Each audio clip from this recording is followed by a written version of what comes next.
মৌত কারো কাছে মিস কল দিয়ে আসে না।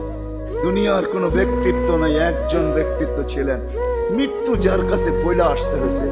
আল্লাহ নিজে বলছেন মালাকুল মৌতকে, বন্ধুর কাছে যাবে, অনুমতি দিলে ঢুকবে, নাইলে ঢুকবে না। অনুমতি নিয়ে বুকে হাত রাখবে, নাইলে রাখবে না। আমার বন্ধুর অনুমতি ছাড়া হাত রাখবে না বুকে। একজনই দুনিয়াতে ব্যক্তিত্ব ছিল যার কাছে অনুমতি নিয়ে আসছে, কারো কাছে আজ পর্যন্ত অনুমতি নিয়ে আসে আর আসবেও না। সত্য এটাই। এই জন্য আসেন, ওই জান্নাত, এটাই আমাদের ছোট জীবনটার উদ্দেশ্য।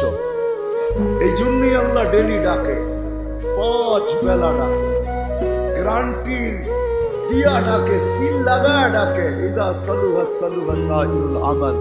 5 ওয়াক্ত নামাজ যদি এই উম্মত কমপ্লিট করে দেখাইতে পারে, তো আল্লাহ আমাদের নবীজির সাথে ওয়াদা করছেন, আমিও আপনার উম্মতের জীবনকে কমপ্লিট করে দেখাই।